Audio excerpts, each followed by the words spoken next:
The vice-chancellor at the University of Cape Town, Professor Mamokgethi Phakeng, has been awarded the Newzroom Afrika Education Medal for her work in improving education in South Africa, and particularly for her role in helping women to get into the sciences. This is all happening during International Literacy Week. She's also been praised by Oprah Winfrey on social media. Congratulations to you, Professor, on being named the winner of the Africa Education Medal. It's an honor recognizing leaders who are making a positive impact on education. I don't know anyone who deserves it more, because I've witnessed firsthand through your support of the Oprah Winfrey Leadership Academy in South Africa how your vision and your passion and your commitment has made such a difference in the lives of so many students. I honor the vital work that you do in education, and I celebrate you as a forward-thinking, visionary leader for such a time as this. Congratulations and blessings on your life. Professor Phakeng, good afternoon to you. I can't say it quite like Oprah, but congratulations on your award. Thank you very much, Stephen. How important do you think it is to keep working in this field? And I mean, there's several things here. There's changing the way we educate young people. There's also helping women get into the sciences. Both of these things are happening at the same time.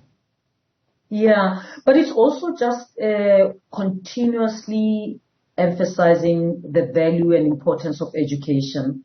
There's a tendency today to think that simply because educated young people are struggling to find jobs, that it's not necessary to emphasize the importance of education. I think it's hugely important because, I mean, I think, you know, education in the midst of poverty, it's the only hope that young people who grow up in very impoverished backgrounds can have.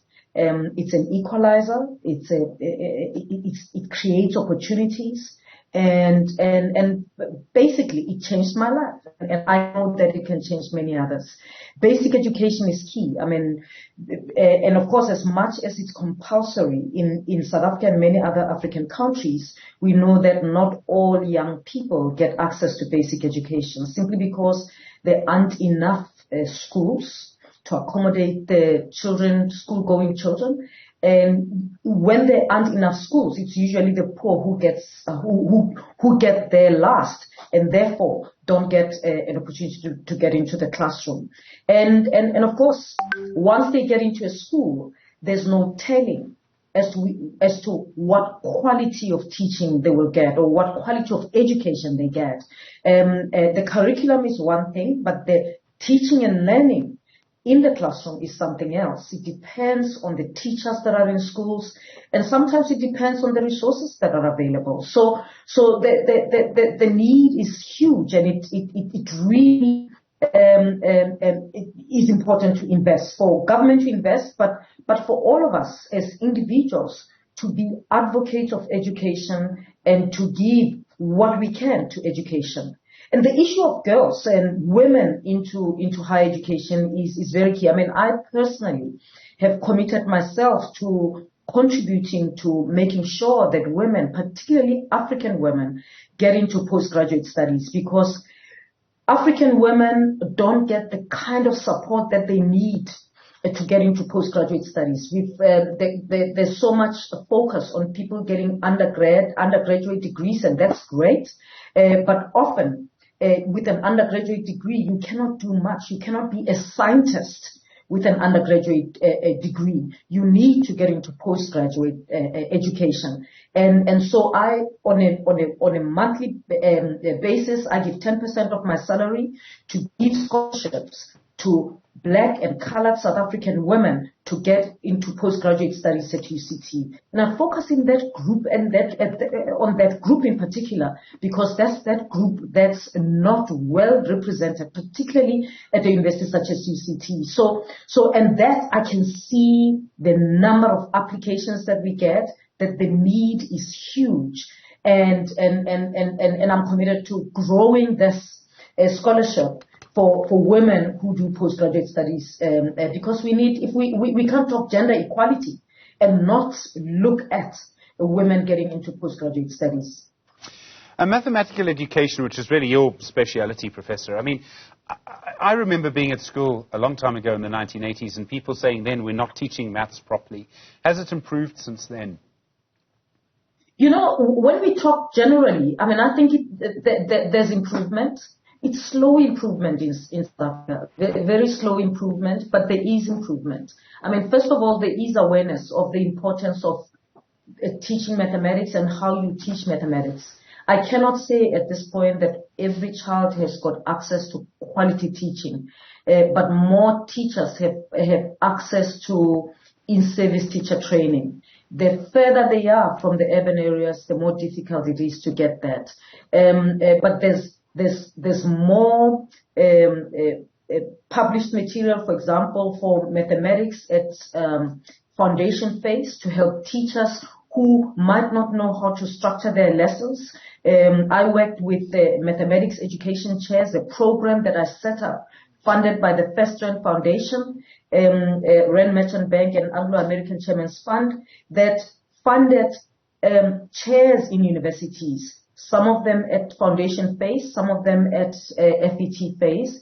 And what we've seen with that, the chairs that were working at foundation phase, they were based at Wits and one at Rhodes. They've worked with, I mean, that's one area at foundation phase mathematics where there wasn't much focus.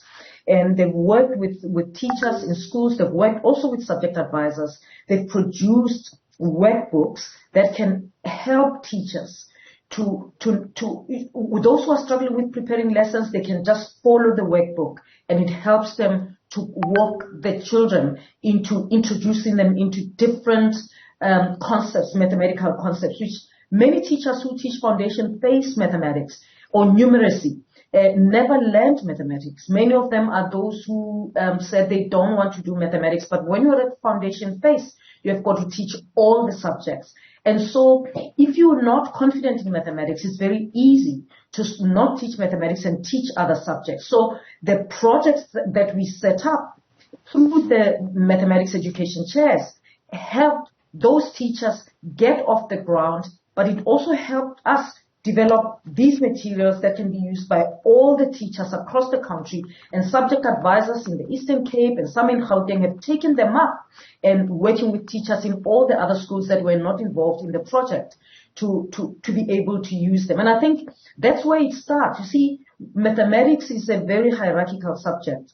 If you miss one part, you miss the whole thing.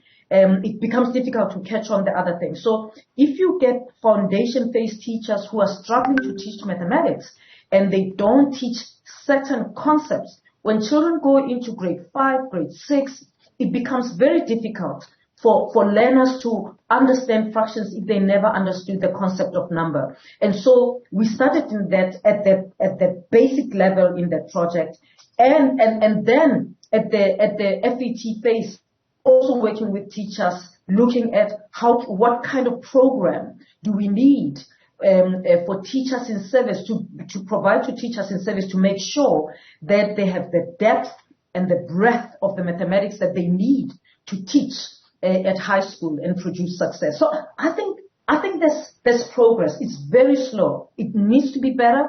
And of course, COVID didn't help. Being, learning and teaching online in areas where that was not a normality has been very difficult, and many learners have gaps now. It's almost like we're starting afresh. But I think there's been foundation that has been built before COVID that we can pick up from and make sure that we run and make sure that more learners get access to quality teaching of mathematics. Professor, really appreciate the time. Congratulations again. Thank you very much indeed.